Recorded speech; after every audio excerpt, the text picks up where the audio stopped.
Don't invest in stocks like Reliance Industry. जी हाँ, आज का टॉपिक यही रहने वाला है। आप सोच रहे होंगे यार ये क्या बात कर रहा है, मतलब रिलायंस में कैसे हम इन्वेस्ट नहीं करें। सबसे बड़ा कंपनी है, मतलब मार्केट की सबसे बड़ा कंपनी जो है वो रिलायंस है। एंड मैं ये बता रहा हूँ कि don't invest in Reliance Industry. So क्यों इन्वेस्ट नहीं करना है? काफ़ी सारे रीजन है, काफ़ी सारे मैं आपको वैलिड रीजन आज देने वाला हूँ ये कि क्यों आपको रिलायंस में बिल्कुल भी इन्वेस्ट नहीं करना चाहिए। एंड रिलायंस के जैसे और भी कई सारे ऐसे कंपनीज है जिनमें भी आपको जो है रिलायंस मतलब इन्वेस्ट नहीं करना चाहिए। अब इन्वेस्ट क्यों नहीं करना चाहिए, मतलब रीज़न क्या है? देखो रीज़न कई सारे हैं, मैं आपको वन बाय वन जो है बता रहा हूँ।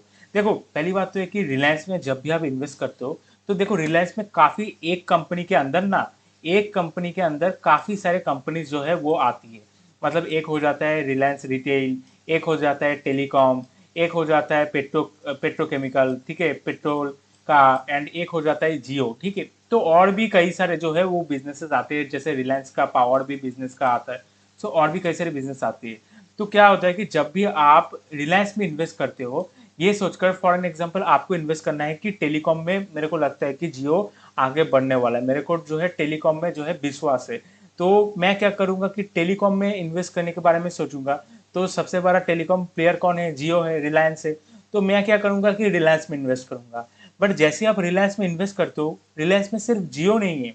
रिलायंस में जो है जियो के साथ साथ उसका जो पेट्रोलियम बिजनेस है वो भी है, जो कि अभी एक डाउनवर्ड इंडस्ट्री के हिसाब से हम कह सकते हैं, जो कि पेट्रोलियम अभी जो है रिन्यूएबल सोर्सेस का जो है अभी बिजनेस मेन चल रहा है। एंड उसके अगर हिसाब से अगर हम देखें तो पेट्रोलियम जो है वो एक डाउनवर्ड का इंडस्ट्री है, मतलब अपवर्ड गोइंग इंडस्ट्री नहीं है।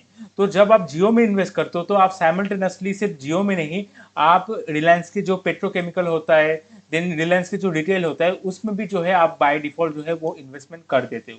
जैसे मैंने यहाँ पे लिखा है, if you are investing in one business but with that you are investing in other business simultaneously.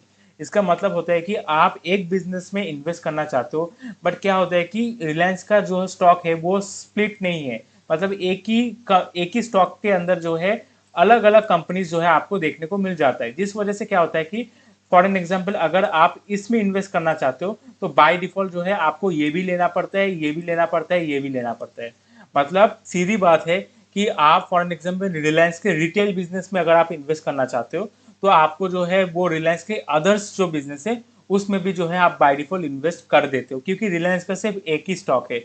And उस स्टॉक के अंदर ही जो है हजारों कंपनी जो है एक साथ मिली हुई है, जो कि टाटा एंड अदानी के अगर हम देखें तो उधर नहीं होता है। टाटा में क्या होता है कि टाटा मोटर्स अलग कंपनी है, टाटा कंसल्टेंसी सर्विसेज टीसीएस वो अलग कंपनी है, देन टाटा स्टील वो अलग कंपनी है। तो इधर क्या होता है कि अलग अलग कंपनी होने के कारण जो है मेरे को लगता है कि टाटा मोटर्स इंक्रीज होने वाला है, तो मैं क्या करूंगा सिर्फ टाटा मोटर्स भी जो है डालूंगा, ठीक है। बट अगर फॉर एन एग्जाम्पल अगर आप मान लो कि टाटा मोटर्स ऐसे अलग अलग कंपनी ना होके अगर टाटा का पूरा ग्रुप, मतलब टाटा ग्रुप का ही एक सिर्फ ही एक स्टॉक होता तो कैसा होता, मतलब तब काफी खराब होता ना। वही मैं बात करने की कोशिश कर रहा हूँ। अदानी में भी सेम चीज मैं आपको अगर कहूँ, जैसे अदानी का पावर अलग कंपनी है, अदानी पोर्ट्स अलग कंपनी है, अदानी एंटरप्राइज अलग कंपनी है। इस वजह से क्या होता है कि अगर मेरे को इंटरेस्ट है कि अदानी पोर्ट्स में मेरे को सिर्फ पैसा डालना है तो मेरे को ये ऑप्शन मिल जाता है कि मैं सिर्फ अदानी पोर्ट्स में ही पैसा डालूं। मैं अदानी पावर में नहीं डालूंगा, अदानी एंटरप्राइज में नहीं डालूंगा। मेरे को अगर लगता है कि अदानी रिन्यूएबल में मेरे को पैसा डालना है तो अदानी रिन्यूएबल का भी जो है अलग से स्टॉक लिस्टेड है, तो मैं उधर पैसा डालूंगा। तो ये हो जाता है मेन प्रॉब्लम रिलायंस के साथ। जैसे मैं अगले आपको स्लाइड में आपको बताता हूँ। जैसे देखो रिलायंस में अगर फॉर एन एग्जांपल आप मानते हो कि टेलीकॉम में मैं इन्वेस्ट करूंगा, बट टेलीकॉम के साथ साथ आप पूरा पूरा जो है जितने भी बिजनेसेस है इस सब में जो है आपको बाय डिफॉल्ट इन्वेस्ट करना पड़ता है। ऑयल एंड गैस में भी आप कर देते हो, रिलायंस का मीडिया भी होता है, तो सब जो है रिलायंस इंडस्ट्री एक ही स्टॉक के अंदर आता है। जैसे मेरे को लगता है कि देखो टेलीकॉम क्या है कि टेलीकॉम आने वाले वक्त में जो है वो काफी बढ़ेगा, बट उसी तरह से जो है ऑयल एंड गैस जो है वो आने वाले टाइम में जैसे रिन्यूएबल एनर्जी बढ़ेंगे जैसे वैसे वैसे जो है ऑयल एंड गैस का भी जो है बिजनेस वो घटने वाला है। मीडिया का जो है बिजनेस घटने वाला है, क्योंकि सोशल मीडिया अभी मेन चीज है, ठीक है। तो ये एक काफी बड़ी बात हो जाती है। जैसे टेलीकॉम तो बढ़ेगा बट ऑयल जो है वो घटेगा। तो सारा चीज जो है एक ही स्टॉक में आपको देखने को मिलता है, जिस वजह से क्या होता है कि ये काफी अनअट्रैक्टिव चीज हो जाता है। अगर आप वैल्यू इन्वेस्टिंग करना चाहते हो तो ये आपके लिए बिल्कुल भी सही नहीं होता है।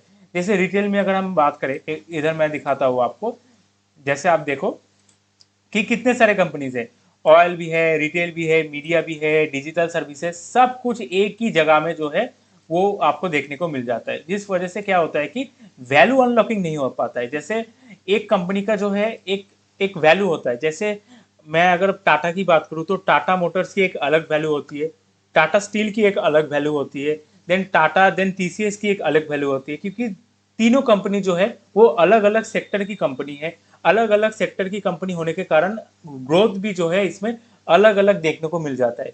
बट इसको अगर हम एक साथ जोड़ देंगे तो जो है काफ़ी जो है हम कह सकते हैं कि वैल्यू इन्वेस्टिंग वैल्यू की प्रोपोजिशन जो है वो हमें देखने को नहीं मिलेगा।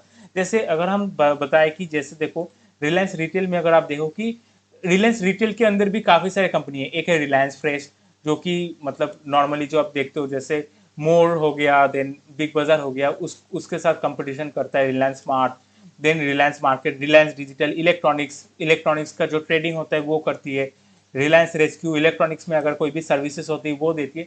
तो सारा कुछ जो है एक ही कंपनी के अंदर चला आता है, उस वजह से सबसे बड़ा जो है वो प्रॉब्लम हो जाता है रिलायंस में। अगर हम टाटा की बात करें तो टाटा देखो अलग अलग कंपनी अलग अलग जगह जो है वो लिस्टेड है। टाटा केमिकल्स अलग है, टाटा पावर अलग है, टाटा कम्युनिकेशन अलग है। तो जिस भी कंपनी में आप इन्वेस्ट करना चाहो आप जो है इंडिविजुअली कर सकते हो। मेरे को लगता है कि गर्मी में जो है वो एसी बहुत चलने वाला है, तो मैं क्या करूँगा कि वोल्टस में इन्वेस्ट करूँगा। मेरे को लगता है कि आने वाले टाइम में जो है वो टीसीएस और बढ़ सकता है, तो मैं इसमें इन्वेस्ट करूँगा। मेरे को अगर लगता है कि होटल बिजनेस चलने वाला है तो मैं जो है वो है होटल बिजनेस में जो है वो पैसा डालने वाला हूँ। तो देखो टाइटन भी अलग लिस्टेड है, इससे क्या होता है कि वैल्यू अनलॉकिंग काफ़ी अच्छा होता है। जैसे अदानी भी सेम है, Adani transmission, Adani power, Adani renewable. तो मेरे को जैसे रिन्यूएबल जो है काफ़ी तगड़ा सेक्टर अभी के लिए हो जाता है, तो मैं क्या करूँगा रिन्यूएबल भी सिर्फ पैसा डालूंगा, इसमें मैं पैसा नहीं डालूंगा। फॉर एन एग्जाम्पल ये अभी मेरे को ठीक नहीं लग रहा, तो मेरे को सिर्फ रिन्यूएबल ठीक लग रहा है, तो मैं सिर्फ रिन्यूएबल में पैसा डालूंगा। तो आपको इसमें क्या होता है कि ऑप्शन मिल जाता है, टाटा अदानी में जो है आपको ऑप्शन मिल जाता है। मैं इधर पे कोई इन्वेस्टमेंट एडवाइस नहीं दे रहा हूँ, मतलब मैं ये नहीं कर रहा हूँ कि आप रिन्यूएबल में इन्वेस्ट करो या पावर टाटा की किसी एक कंपनी में इन्वेस्ट करो, मैं वो नहीं बता रहा हूँ। मैं ये कलेक्टिवली एक बताने की कोशिश कर रहा हूँ कि इन कंपनीज में जो है आपको ऑप्शंस देखने को मिल जाता है, मतलब जिसमें आप करना चाहते हो उसका जो है पर्टिकुलर ऑप्शन देखने को मिल जाता है। बट अगर हम रिलायंस की बात करें तो रिलायंस का सब कंपनी जो है एक ही अंडर में जो है वो आ जाता है, जिस वजह से हमें जो है एक में अगर हम इन्वेस्ट करते हैं तो बाय डिफॉल्ट हम सारे कंपनीज में इन्वेस्ट कर देते हैं। तो ये जो है मेन प्रॉब्लम है। इसी वजह से मैं कहता हूँ कि रिलायंस या इसके जैसे और भी कंपनीज जो कि मतलब एक ही पेरेंट ग्रुप के अंदर उसके अलग अलग सेक्टर की कंपनीज आ जाती है, उन सारे कंपनीज में आपको जो है इन्वेस्टमेंट अवॉइड करना है। अगर आपको अच्छी ग्रोथ जो है वो अगर आप पाना चाहते हो तो इसमें जो है आपको अवॉइड करना है। तो आज का वीडियो इसी विषय में था। तो अगर आपको वीडियो पसंद आया तो लाइक शेयर एंड सब्सक्राइब कर देना।